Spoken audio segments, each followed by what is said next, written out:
Desde que Raymond falleció, la casa me resultaba desmesurada, vacía, como si las paredes se hubiesen ampliado para acoger el silencio. Me refugiaba en el jardín plantando, podando, regando, solo para sentir algo moverse, algo que no fuera el eco de mi soledad. Las noches se me hacían eternas y ese mutismo que se colaba por las rendijas solo acentuaba el hueco que me dejó en el pecho. Por eso, cuando Nate apareció 3 meses después, con ojos brillantes y la voz cargada de ilusiones preguntándome si podía echarles una mano a él y a Vivien para pagar la entrada de su primera casa, asentí sin pensarlo. No exigí papeles, ni contratos, ni plazos de devolución. Era mi hijo. Ayudarle me daba una razón para levantarme por la mañana. Saqué los últimos ahorros que Raymond y yo habíamos guardado para la jubilación. No era una fortuna. Siempre habíamos sido previsores confiando en que cuando los chicos volaran del nido, podríamos construir algo nuevo con lo que quedara. Pero ahora ese dinero tenía un nombre, un rostro, un futuro.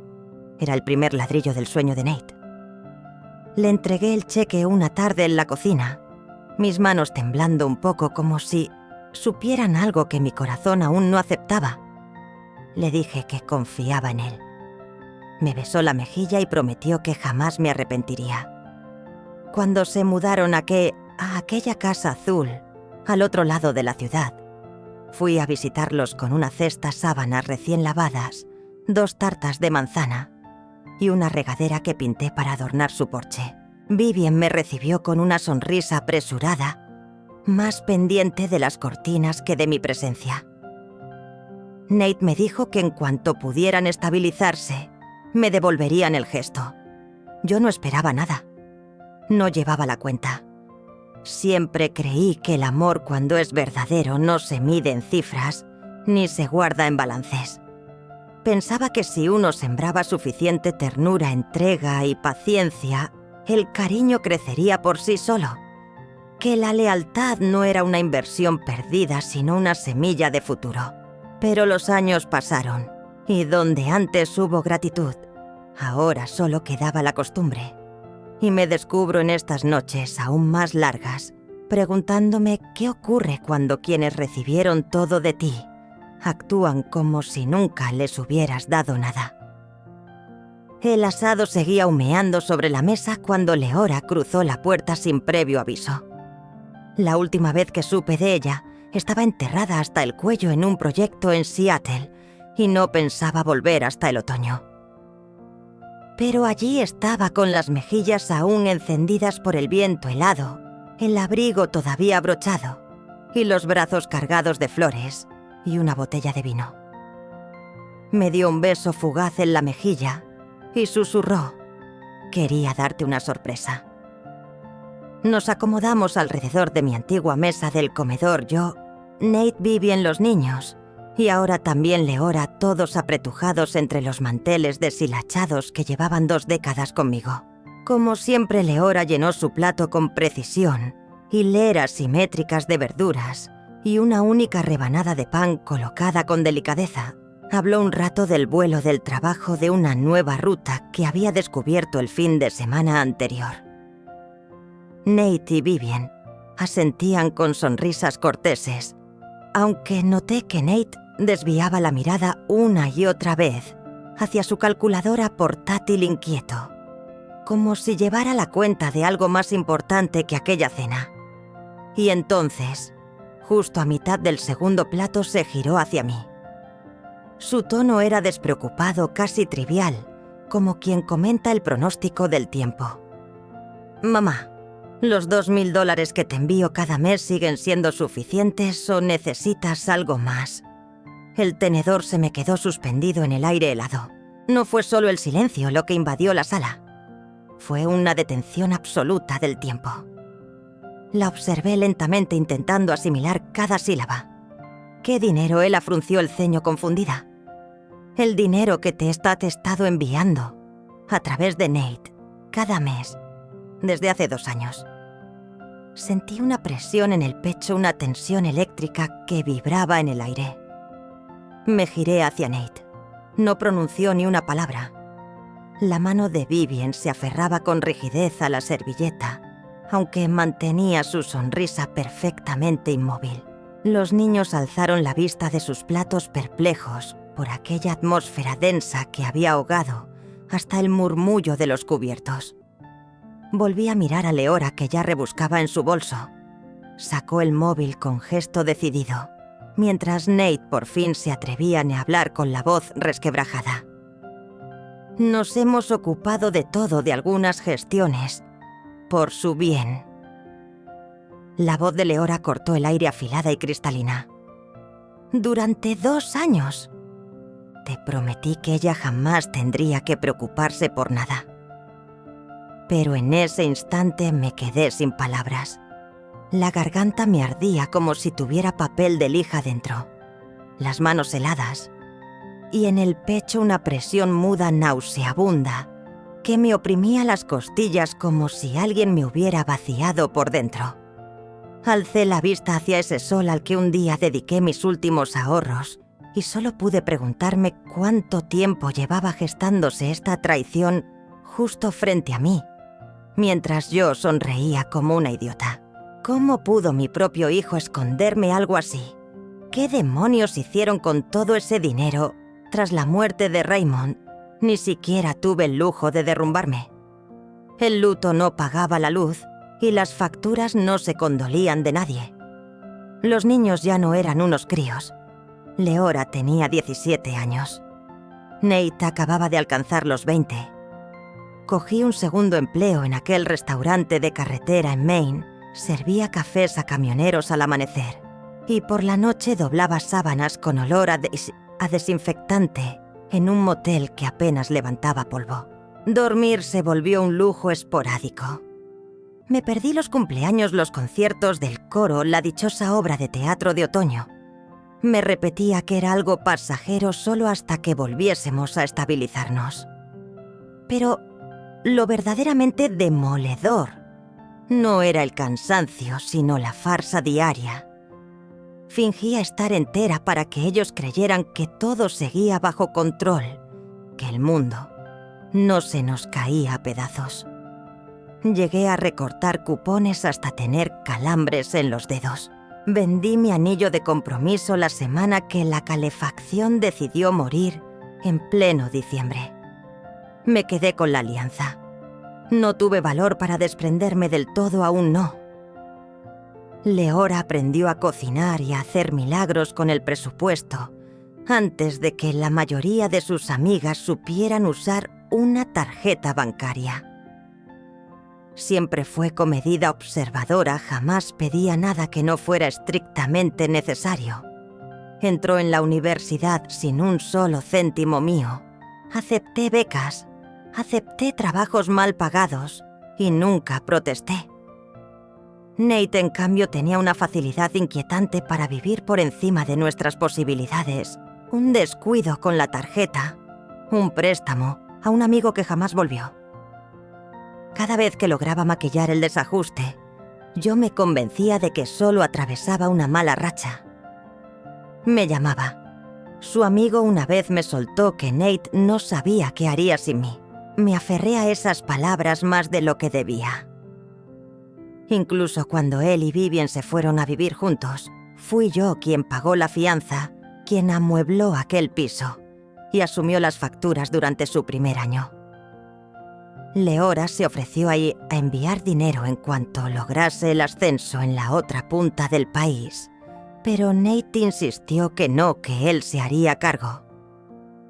Mamá, yo me encargo de todo. Es mejor si está fea mi nombre. Ya has hecho más que suficiente. Y le creí. Quise creerle. Me repetí que era señal de madurez de que por fin estaba tomando las riendas, cumpliendo su promesa de cuidarme. Y cuando Leora llamó ese primer mes para preguntar si todo iba bien, le dije que sí, que todo estaba en orden. No quería que se preocupara, ni confesar que no había recibido ni un céntimo. Nate me dijo que estaba utilizando el dinero para cubrir el seguro y los impuestos de la propiedad, que no quería que yo me agobiara por eso. y lo dejé estar. No pedí justificantes, no exigí pruebas, porque en el fondo quería creerle. Había hecho oídos sordos a las señales solo porque ansiaba sentirme amada por él. Cuando los últimos invitados se marcharon y los platos quedaron apilados en un silencio incómodo, Leora permaneció. Lo sabía. No le había quitado ojo a Nate durante toda la cena, como si esperase que en cualquier momento se desplomase la fachada. Yo me senté en la cocina envolviendo las sobras con manos que apenas podía controlar del temblor. Entonces ella colocó su móvil sobre la mesa entre las dos. La pantalla encendida mostraba una lista de movimientos bancarios. Allí pronunció con voz grave: el día 15 de cada mes, $2.000 para ti. Directamente transferidos a la cuenta de Nate, como él mismo solicitó. Me quedé mirando esa cifra tan meticulosa, tan irrevocable. 25 pagos. $50.000. Sentí cómo algo se retorcía en mi estómago. Me explicó que estabas teniendo problemas para pagar los impuestos de la propiedad. Continuó: que tu orgullo no te dejaba pedir ayuda. No quería ponerte en evidencia, así que acepté sin cuestionar. Creí que actuaba con sensatez. La miré a esa mujer que siempre estuvo a mi lado y noté cómo una parte de mí comenzaba ya a resquebrajarse. Leora, susurré. Jamás vi un recibo. Ni siquiera sabía que me estabas mandando dinero. Guardó silencio un instante. Su expresión cambió. No era tristeza lo que asomaba, sino algo más punzante, más denso. Nos han estado engañando a los dos. Se me heló la sangre. Hasta ese momento me aferraba a la idea de que los fallos de Nate eran torpes, no maliciosos. Que cometía errores, no que trazaba estrategias. Pero al ver la realidad desnuda allí en números innegables y miradas suspendidas, percibí una verdad más cruel. Esto no era negligencia. Era premeditación. Leora se inclinó hacia mí, su voz convertida en un susurro afilado. Quiero saber con exactitud qué hizo con ese dinero. Asentí despacio. Pero mi mente ya había partido hacia otros paisajes, repasando conversaciones, reconstruyendo silencios, hilando excusas que nunca tuvieron lógica. ¿Fue una torpeza? ¿O una trampa? A la mañana siguiente, salí antes de que el sol filtrase su luz entre los árboles. No avisé a nadie, ni siquiera a Leora. Necesitaba escapar. No del todo, solo lo suficiente como para silenciar los ecos de su rabia y el zumbido humillante de mi propia culpa. Crucé la ciudad al volante sin rumbo claro hasta terminar frente al despacho de Geraldine Marsh. La conocía desde antes de que Raymond muriera. Fue ella quien gestionó su testamento y me ayudó entonces cuando apenas era capaz de mantenerme en pie, mucho menos de leer las letras pequeñas. Me abrió la puerta con su habitual calidez y me condujo a su despacho, un rincón lleno de estanterías repletas y diplomas descoloridos por el tiempo. Le conté lo ocurrido sin desnudarme del todo, pero dejando ver suficiente como para que asentara en silencio. Su mirada paciente fue encajando las piezas antes de hablar. ¿Quieres saber qué te pertenece todavía?, dijo con una calma serena que me atravesó. Sacó una carpeta gruesa, hojeó los documentos y me los explicó con cuidado. La escritura de tu casa está intacta, murmuró. Y la propiedad en la que viven Nate y Vivian también sigue a tu nombre. Me quedé helada, incapaz de asimilarlo de golpe. Pero viven ahí, balbuceé incrédula. Pensé que ya se lo había cedido. Les permitiste mudarse, corrigió con dulzura pero sin rodeos. Pero jamás formalizaste la donación. Lo hablamos entonces. ¿Lo recuerdas? Te preparé los papeles pero no los firmaste. Dijiste que necesitabas tiempo, y el recuerdo volvió como una corriente fría bajando por la espalda. Nate sentado en la cocina rogando. Vivian interviniendo con esa voz melosa disfrazada de madurez, hablándome de estabilidad y de lo mejor para el futuro. Y yo balbuceando que necesitaba rezar antes de tomar la decisión. Nunca firme. Dejé el aire salir de mis pulmones como si hubiese estado reteniéndolo durante años. Gracias a Dios, susurré. Gracias a Dios que no lo hice. Geraldine me regaló una sonrisa contenida cargada de afecto. Sigue siendo tuyo, Celeste. Todo seguía siendo mío. Salí de allí con una copia de la escritura bajo el brazo. Y algo aún más valioso anudado en el pecho. Autoridad. No para humillar. No para castigar. Sino para recordarme a mí misma que todavía podía elegir. Que aún existía en mí una fuerza capaz de decir no. Durante demasiado tiempo me tragué el orgullo con tal de sostener una paz que solo yo parecía desear. Quise seguir creyendo en el hijo que crié, pero ahora sabía que podía dejar de justificar su abandono. Pero ahora lo sé todo. La verdad se ha abierto paso como una grieta en la piedra. Podría recuperar no solo lo que me pertenecía, sino también aquello que me habían arrebatado en silencio, mi dignidad. Aquel domingo tras el culto, no tuve prisa en volver a casa. El sermón había versado sobre la humildad, pero sus palabras me resbalaron como agua fría. Mi mente estaba lejos, anclada en Nate y Vivian, en la expresión de Leora cuando me enseñó los extractos bancarios, en el peso amargo de lo que habíamos descubierto juntas. Permanecí cerca de los escalones del templo con un café insípido en la mano, servido en un vaso de cartón delgado. Observaba a los feligreses marcharse lentamente sonriendo y saludando mientras se dirigían a sus vehículos. Fue entonces cuando el reverendo Jonah se me acercó. «¡Qué mañana tan serena!», comentó ajustándose el alzacuellos con gesto distraído. «Me han dicho que Leora está en el pueblo. Siempre fue una muchacha admirable, tan resuelta, tan atenta». Le devolví una sonrisa comedida, aunque por dentro una punzada me apretaba el pecho. «Sí me ha estado echando una mano con algunas cosas», musité midiendo cada palabra. «¡Qué bien!», respondió con calidez. «El otro día coincidí con Nate y Vivian, ¿sabes? Estaban en el concesionario Hamilton mirando uno de esos nuevos SUV eléctricos de los caros. Me dijeron que les iba de maravilla con el negocio, que se sentían orgullosos de ayudarte, que hacerlo era según ellos lo mínimo que podían hacer. No dije nada. Me limité a asentir con cortesía, con la sonrisa justita para que él pudiera seguir su camino sin notar el temblor bajo mi piel. Por dentro el aire se me hizo espeso. Más tarde llamé a Leora al porche. Nos sentamos juntas bajo la sombra del emparrado, mientras la brisa jugaba entre las hojas de los robles. Le conté lo que Jonax había dicho, cómo se presentaban ante todos como benefactores, como si fueran los ángeles guardianes de una anciana indefensa. Como si su traición no pesara en absoluto sobre sus conciencias. No solo se enriquecían a costa mía, también se vestían con la máscara del altruismo. Entornó los ojos con una mezcla de rabia contenida y desprecio.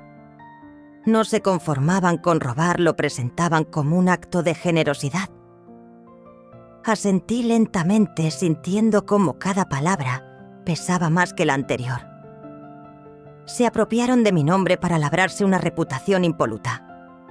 Sacó el móvil una vez más con dedos firmes y empezó a repasar los correos archivados, los documentos, los extractos.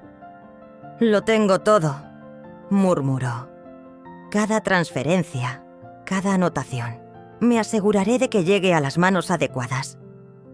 Pero no hablaba aún de escándalos públicos. No pensaba en denuncias. Pensaba en los domingos en los que alguien en la iglesia me tomaba la mano y me decía que qué suerte tenía con unos hijos tan entregados. Y yo, tragándome la vergüenza, fingía una sonrisa y asentía.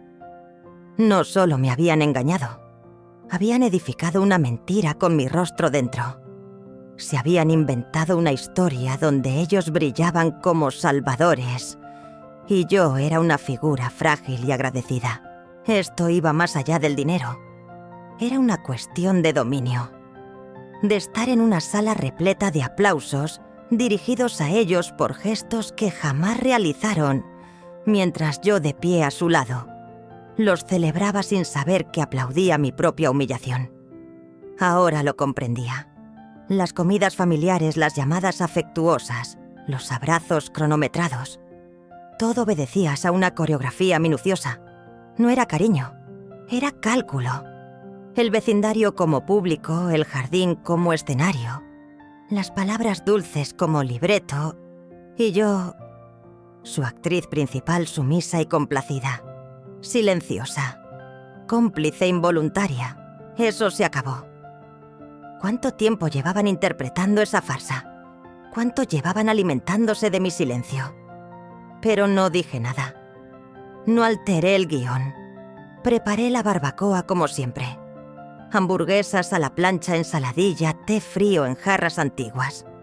Coloqué suficientes sillas para todos, incluso para los que llegaban tarde y sin avisar. Nadie sospechó nada. Durante años había sido yo quien orquestaba estas reuniones. Para todos solo era otro domingo cualquiera con maíz chisporroteando en la parrilla y niños descalzos riendo por el césped. Sin embargo, esta vez se percibía algo distinto, como una corriente subterránea a punto de emerger. Leora se movía por la cocina con una precisión casi ritual. Ayudaba con los últimos detalles sin decir mucho, pero sus ojos serenos calculadores apenas se apartaban de Nate y Vivien desde el instante en que pisaron el jardín. Vivien apareció luciendo un vestido veraniego que gritaba ostentación completamente fuera de lugar para una simple barbacoa familiar. Nate, por su parte, ya reía demasiado alto. Se comportaban como si el encuentro fuera un escenario y ellos los protagonistas, seguros de su propio guión. Vivien iba repartiendo besos en las mejillas con una sonrisa estudiada. Nate, exageradamente jovial, le lanzaba un balón a uno de los sobrinos. Ambos irradiaban esa arrogancia de quienes se creen por encima de la verdad, convencidos de que sus mentiras no saldrán nunca a la luz. Les dejamos interpretar su papel unos minutos, mientras el ambiente se impregnaba de esa calidez de sobremesa, y las conversaciones fluían como el vino, envolviendo la tarde en una falsa normalidad. Pero entonces, cuando las sombras empezaban a alargarse sobre el césped y los invitados ya pensaban en repetir plato, Leora se levantó con una serenidad demoledora. Mamá dijo con una voz firme, cortante como cristal: «Creo que ha llegado el momento de contarles a todos lo que de verdad está ocurriendo». El murmullo se apagó de inmediato. Una risa incómoda rompió el silencio, pero no duró. Leora me sostuvo la mirada y yo le devolví un leve gesto de aprobación. Nadie más hablaba. Llevo más de 2 años enviando dinero para ayudar a mamá. $2,000 cada mes, dijo ella sin levantar el tono, pero cada palabra era una piedra lanzada al centro del estanque. No quería que el dinero viajara por correo, así que lo mandaba a través de Nate. Un susurro recorrió el grupo. Algunas cabezas se volvieron hacia Nate, que seguía con la copa a medio camino de la boca. Petrificado, él me aseguró que lo entregaría en mano, todos los meses, hasta que la semana pasada descubrí que mamá no había recibido ni un solo centavo. Vivien fue la primera en reaccionar. Se puso en pie de golpe con una mezcla de incredulidad y rabia mal contenida. «Leora, eso que estás diciendo es muy serio», soltó casi con un temblor en la voz. Entonces Nate intervino tragando saliva como si se le hubiese secado la garganta. «Tiene que haber habido un malentendido, algún fallo con el número de cuenta. Habíamos estado manejando demasiadas cosas últimamente. Los impuestos de Bill, por ejemplo. Puede que se hubieran demorado un poco. Leora alzó la mano con calma. Después rebuscó en su bolso y sacó una carpeta manoseada. «Aquí están los justificantes de las transferencias», anunció con frialdad. «Todas. Cada ingreso en la cuenta que Nate indicó». Luego desplegó otro papel, un documento con firma notarial, y añadió: «Me dijo que mamá no estaba en condiciones de gestionar el dinero, que era más fácil si él se ocupaba». Algunos se inclinaron hacia adelante como si esperaran un golpe. La tía Vera se quitó las gafas de sol despacio. El tío Don musitó algo que nadie alcanzó a entender. Ya nadie sonreía. Di un paso al frente.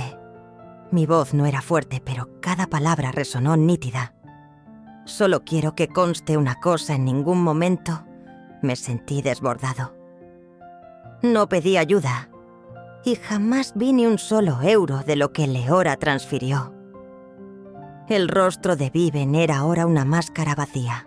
Nate tenía la expresión de un crío cazado copiando en pleno examen. Sorprendido, torpe, demasiado lento para inventar una mentira convincente.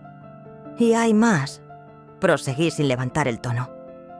«La casa en la que vives no te pertenece». Hice una pausa breve. «He revisado la escritura. Sigue a mi nombre». Un murmullo recorrió la reunión. Alguien dejó caer un tenedor con estrépito. «Tienes 30 días para desalojar. Necesito las llaves antes de que acabe el mes».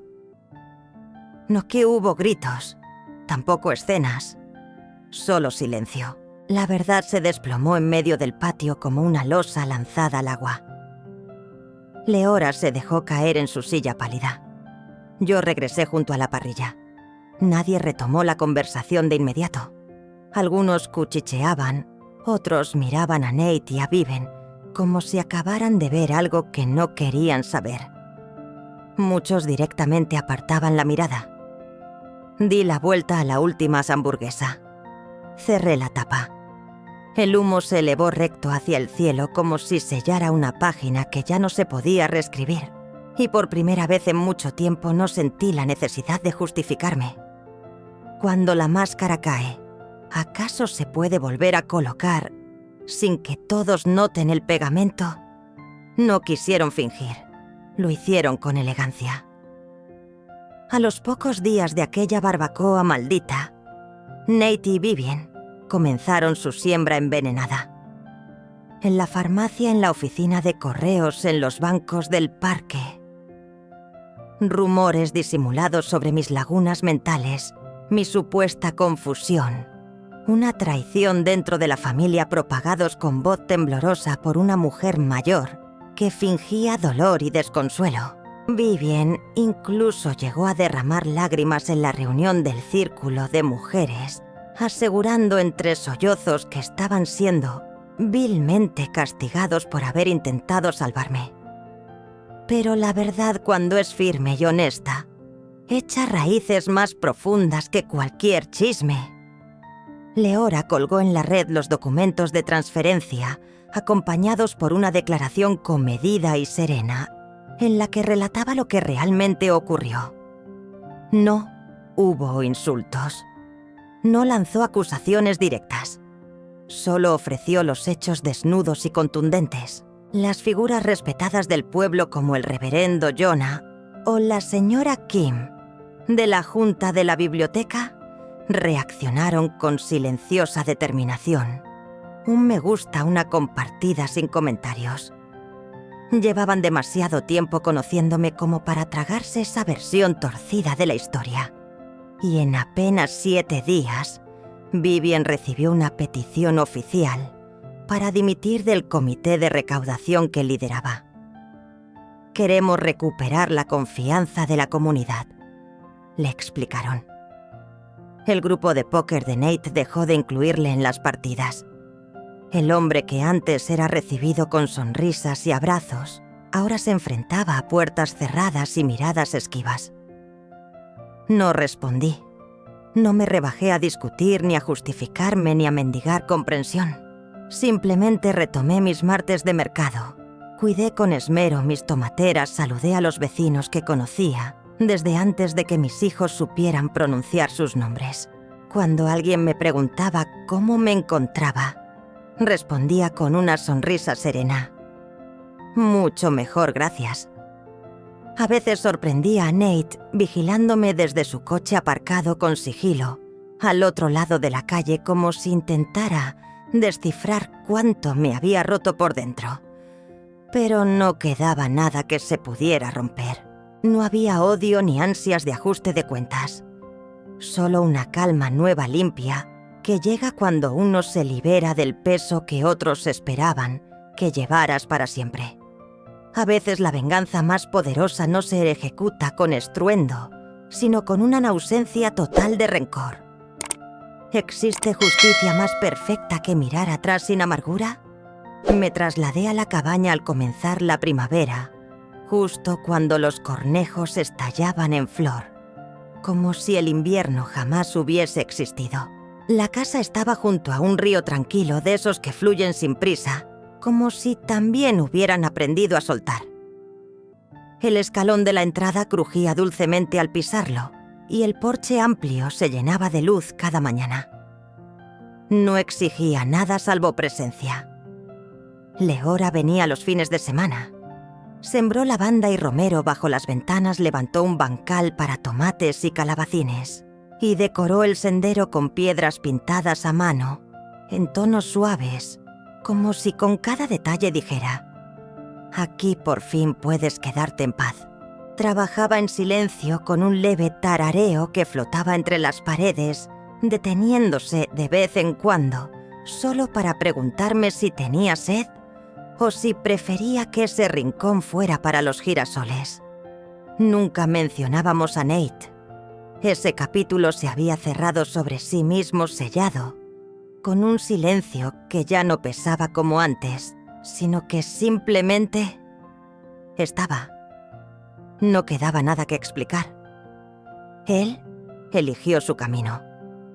Yo elegí el mío.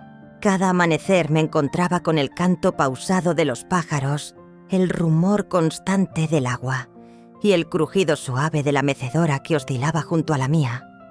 Cuando Leora pasaba la noche nos acomodábamos juntas allí, fuera arropadas con chales, con las manos abrazando tazas humeantes, en un silencio tan lleno de sentido que bastaba con existir hasta que el cielo se teñía de rosa y oro.